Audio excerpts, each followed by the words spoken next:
Hello friends, स्वागत है आप सभी का आपका अपने YouTube channel study session with HM में।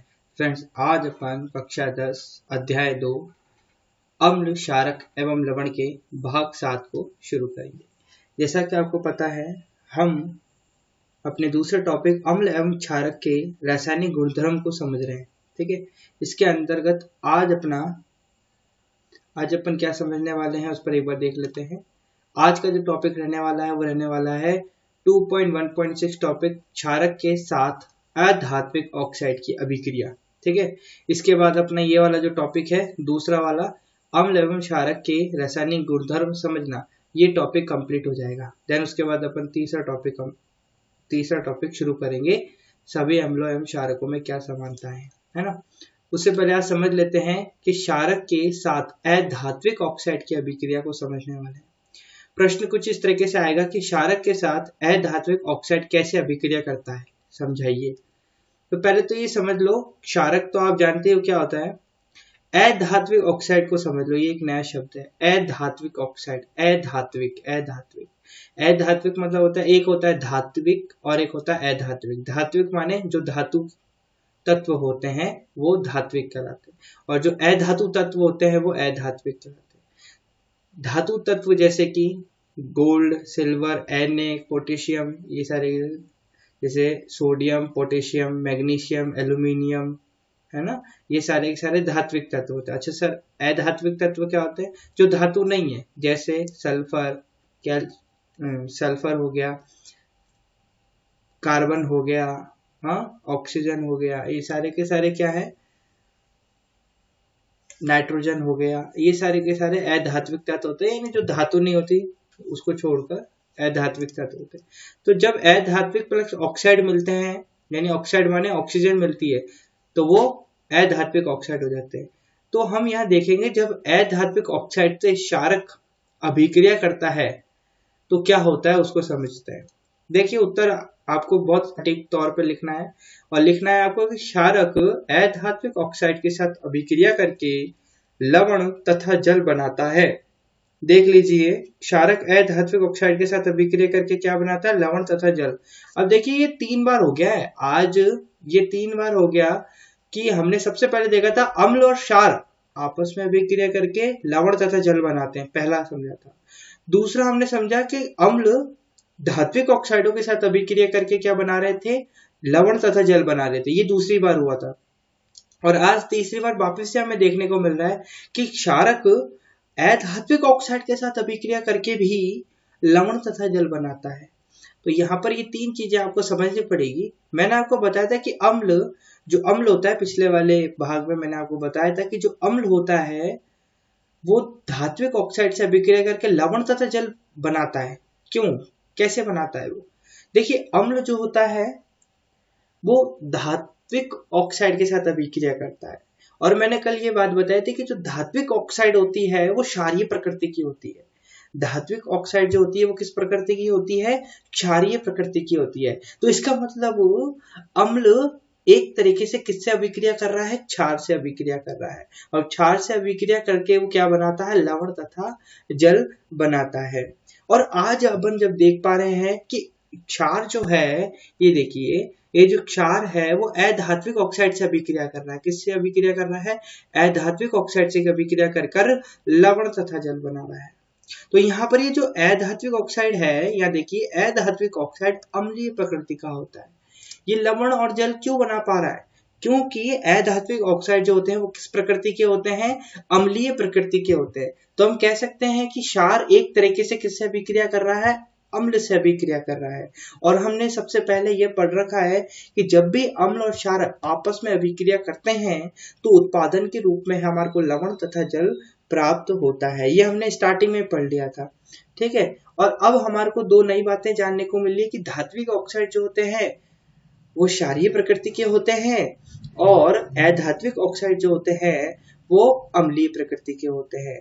देखिए, जब क्षार की अधात्विक ऑक्साइड के साथ अभिक्रिया करवाते हैं तो वो अभिक्रिया कुछ इस प्रकार से लिखी जा सकती है कि क्षारक जब अधात्विक ऑक्साइड के साथ मिलता है, जुड़ता है, तो वो लवण तथा जल का उत्पादन करता है। ठीक है। इसका एक अच्छा सा उदाहरण यहाँ पर लिख रखा है मैंने कि कैल्शियम हाइड्रोक्साइड, जो कि क्या है, एक क्षारक है। कैल्शियम हाइड्रोक्साइड क्या है, एक क्षारक है। ये अभिक्रिया करता है, ये अभिक्रिया करता है एक अधात्विक ऑक्साइड जिससे अपन CO2 ले लेते हैं, ये गैस है, ठीक है। इससे अभिक्रिया करके कैल्शियम कार्बोनेट बनाता है, यानी लवण, CaCO3 लवण बनाता है, और H2O जल भी बनाता है, ठीक है। ये आपको पूरी अच्छे तरीके से समझना है। और आपको ये समझना है कि अधात्विक ऑक्साइड के उदाहरण, ये सॉरी आ लिख गया ही, अधात्विक है। अधात्विक ऑक्साइड के उदाहरण और कुछ अन्य देख सकते हो कि SO2, NO, CO2, सारी की सारी जो गैसें होती हैं वो सारी की सारी अधात्विक ऑक्साइड होती है, समझ लेना। बातें यहाँ तक क्लियर हो गई। 2.1.6 टॉपिक जो था हमारा वो कंप्लीट हो गया है। अब आप देख पा रहे होंगे कि आपकी एनसीईआरटी की बुक खोलेंगे, एनसीईआरटी की बुक में 2.1.6 टॉपिक खोलेंगे और इसके अंत में जाएंगे तो आपको कुछ प्रश्न दिखेंगे। वो प्रश्न कुछ इस तरीके से दिखते हैं, इस तरीके से एक बॉक्स बना होगा और आपकी 3 प्रश्न आपके सम्मिलित होंगे। इनका उत्तर आज अपन जानने की कोशिश करेंगे।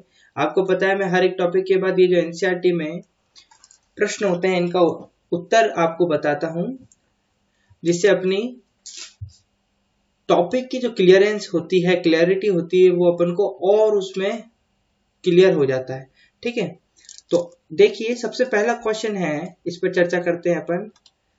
सबसे पहला क्वेश्चन आ रहा है कि पीतल एवं तांबे के बर्तनों में दही एवं कट्ठे पदार्थ क्यों नहीं रखने चाहिए। एक बार वापिस से पुनः पढ़ देता हूं। पीतल एवं तांबे के बर्तनों में दही एवं खट्टे पदार्थ क्यों नहीं रखने चाहिए, बताइए। इसका मैंने टॉपिक स्टार्ट करते ही मैंने 1-2 भाग जब मैंने पढ़ा दिए थे उसमें बताया था कि पीतल एवं तांबा ये है धातु, पीतल एवं तांबा ये दोनों है धातु, और दही एवं खट्टे पदार्थ यानी अम्ल, तो जब भी धातु अम्ल के साथ अभिक्रिया करती है तो मैंने बताया था आपको लवण तथा हाइड्रोजन गैस मिलता है। मैंने क्या बोला था, जब भी धातु अम्ल के साथ अभिक्रिया करती है तो लवण तथा हाइड्रोजन गैस देती है, जिसके कारण क्या होता है, ये जब हाइड्रोजन गैस बनती है तो वो जो धातु का बर्तन होता है, वो धातु का जो बर्तन होता है वो संक्षारित होने लगता है। संक्षारित होने लगता है अर्थात कोरोजन होने लगता है। कोरोजन यानी गलने लगता है, वो क्या होता है, गलने लग जाता है। तो गलने लग जाता है तो उसके अंदर जो पदार्थ होता है वो जहरीला हो जाता है ना। तो इस कारण क्या होता है, पूरा का पूरा वो जो खाने का पदार्थ होता है, लाइक जो भी खट्टा पदार्थ दही है, वो खराब हो जाता है, नष्ट हो जाता है, संक्षारित हो जाता है। तो इसको अपन अगर सटीक लैंग्वेज में लिखना चाहे, अगर एग्जाम में प्रश्न उठकर आता है तो अपन कैसे इसको लिखेंगे, तो इसको कुछ इस तरीके से लिखेंगे कि दही एवं खट्टे पदार्थों में अम्ल होता है, दही एवं खट्टे पदार्थों में अम्ल होता है। अम्ल धातुओं के साथ अभिक्रिया करके लवण एवं हाइड्रोजन गैस बनाते हैं। अतः यदि ऐसे पदार्थों को तांबे के बर्तनों में रखा जाता है, ऐसे पदार्थ यानी कि खट्टे पदार्थों को तांबे के बर्तनों में रखा जाता है, तो अम्ल की अभिक्रिया के कारण बर्तन संक्षारित हो जाएगा। संक्षारित यानी गल जाएगा, उसके अंदर जंग लग जाएगी या फिर वो खराब हो जाएगा, नष्ट हो जाएगा, विनष्ट हो जाएगा, कोरोजन हो जाएगा, ठीक है। तो ये आपको बहुत अच्छे तरीके से ध्यान रखना है। बात करते हैं अपने दूसरे प्रश्न की। तो दूसरा प्रश्न कुछ इस तरीके से है कि धातु के साथ अम्ल की अभिक्रिया होने पर, कि धातु के साथ अम्ल की अभिक्रिया होने पर सामान्यतः कौन सी गैस निकलती है, एक उदाहरण के द्वारा समझाइए। इस गैस की उपस्थिति की जांच आप कैसे करेंगे। वेरी इंपॉर्टेंट और वेरी इजी क्वेश्चन है। अगर ऊपर वाला उदाहरण आपको समझ में आ गया तो आपको गैस का नाम तो पता चल गया होगा, बाकी उस गैस की जांच कैसे करनी है वो भी अगर थोड़ा सा आपने मेरे सारे के सारे एक एक करके वीडियो अगर देखें तो आपको वो भी आ जाएगा। लेकिन मैं आपको समझाता हूं, आपसे इतनी तो अपेक्षा है कि आप गैस का नाम तो बता ही देंगे कि कौन सा है। अगर आता हो तो कमेंट बॉक्स में आप कमेंट कर सकते हैं। बात करते हैं धातु के साथ अम्ल की अभिक्रिया। अभी अभी मैंने समझाया कि जो पीतल और तांबे की धातु होता है, दही एक खट्टा पदार्थ है, तो ये जब अभिक्रिया करते हैं, धातु जब अम्ल के साथ अभिक्रिया करता है तो कौन सी गैस निकलती है, हाइड्रोजन गैस निकलती है। अच्छा, गैस तो दिखती ही नहीं है। अच्छा, गैस तो दिखती ही नहीं है, आपको कैसे पता कि हाइड्रोजन निकलती है, CO2 निकलती है, ऑक्सीजन निकलती है? बताना तो पड़ेगा ना भैया, क्योंकि हाइड्रोजन कोई भी गैस हो, हाइड्रोजन क्या, कोई सी भी गैस हो, वो दिखती तो है नहीं। तो अपन ने कैसे पता लगा लिया, ये जो रसायनज्ञ थे उन्होंने कैसे पता लगाया कि जो गैस निकल रही है वो हाइड्रोजन है। तो वो कुछ इस तरीके से पता लगाया था उन्होंने, और ये हमने प्रयोग भी किया था कि हाइड्रोजन रंगहीन होती है, जो कि जलती हुई मोमबत्ती के संपर्क में लाने पर आवाज के साथ जलती है। ठीक है, हाइड्रोजन गैस के जैसी वो निकलती है ना, तो उसके सामने, उसके ऊपर की तरफ में क्या रख दी जाती है, एक मोमबत्ती रख दी जाती है। तो मोमबत्ती के सामने क्या होता है, जब वो मोमबत्ती के जैसे संपर्क में आती है, वो जो हाइड्रोजन गैस है जैसे ही मोमबत्ती के संपर्क में आती है वो फटफट करके जलने लगती है। अपन ने देखा था ना, फटफट की आवाज आती है और वो जलने लगती है। और यही एक सिंबल है, यही सबूत है कि निकलने वाली जो गैस है वो हाइड्रोजन है और कोई गैस नहीं है। ये सबूत है आपका कि फटफट करके आवाज, फटफट की आवाज करके गैस निकलती है। ठीक है, अच्छा ये जो अभिक्रिया है उसको इस प्रकार से लिख सकते हैं आप, जिंक के साथ जब सल्फ्यूरिक एसिड, ये उदाहरण उसने बोला ना, उदाहरण से ही समझाओ, तो उदाहरण से ही समझा देते हैं ना अपन। तो जिंक प्लस H2SO4, यानी जिंक प्लस धातु है जिंक, H2SO4 एक अम्ल है, सल्फ्यूरिक अम्ल है। यह अभिक्रिया करके क्या करता है, zinc sulphate plus hydrogen gas बनाता है। ठीक है, हाइड्रोजन गैस निकल जाती है।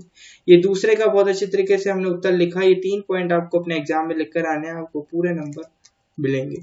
अब बात करते हैं तीसरे और आखिरी प्रश्न की। कोई धातु यौगिक ए, कोई धातु यौगिक, सुनना, कोई धातु यौगिक ए तनु हाइड्रोक्लोरिक अम्ल के साथ अभिक्रिया करता है तो बुदबुदाहट उत्पन्न होती है। कैसी होती है, बुदबुदाहट उत्पन्न होती है। इससे उत्पन्न गैस जलती मोमबत्ती को बुझा देती है। इससे उत्पन्न गैस जलती मोमबत्ती को बुझा देती है। यदि उत्पन्न यौगिकों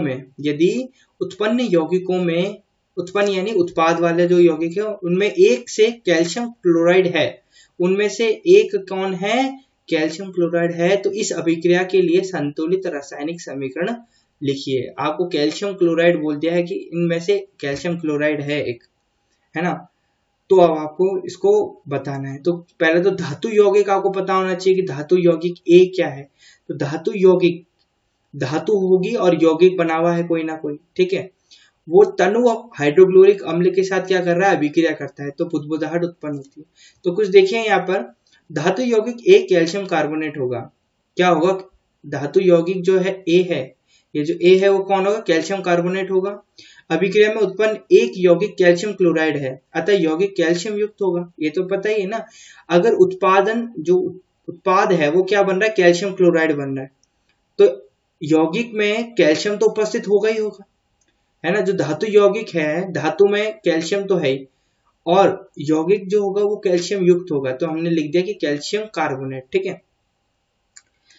अब उत्पन्न गैस जलती हुई मोमबत्ती को बुझा देती है, गैस CO2 है। यानी मोमबत्ती को बुझा देती है तो कौन सी बुझा देती है, CO2 गैस बुझा देती है। क्या करती है, CO2 गैस क्या होती है, जो मोमबत्ती होती है, मोमबत्ती की जो ज्वाला होती है उसको क्या कर देती है, बुझा देती है। ये आपको ध्यान रखना है। तो निकलने वाली गैस CO2 है। तो अतः यौगिक ए जो कि कैल्शियम कार्बोनेट है कि तनु हाइड्रोक्लोरिक अम्ल से अभिक्रिया इस प्रकार होगी। तो जो ए धातु यौगिक था वो कौन है, कैल्शियम कार्बोनेट है। वो HCl के साथ अभिक्रिया करके क्या बनाता है, कैल्शियम क्लोराइड, H2O जल और CO2 गैस निकलती है, ठीक है। ये आपको ध्यान रखना है, ये पॉइंट आपको याद रखना है। कुछ नहीं है, अगर ढंग से आप समझेंगे क्वेश्चन को तो आपको बिल्कुल समझ में आए। ये बात अपन ने कंप्लीट करी। आज का ये जो दूसरा टॉपिक था अपना वो कंप्लीट हुआ है। अब अपन कल से इसका जो तीसरा टॉपिक है अपने पास, जो कि सभी अम्लों एवं क्षारकों में क्या समानता है, इसको शुरू करेंगे। अगर आज का वीडियो आपको अच्छा लगा हो तो वीडियो को लाइक करें और चैनल को सब्सक्राइब करें। धन्यवाद। God bless you.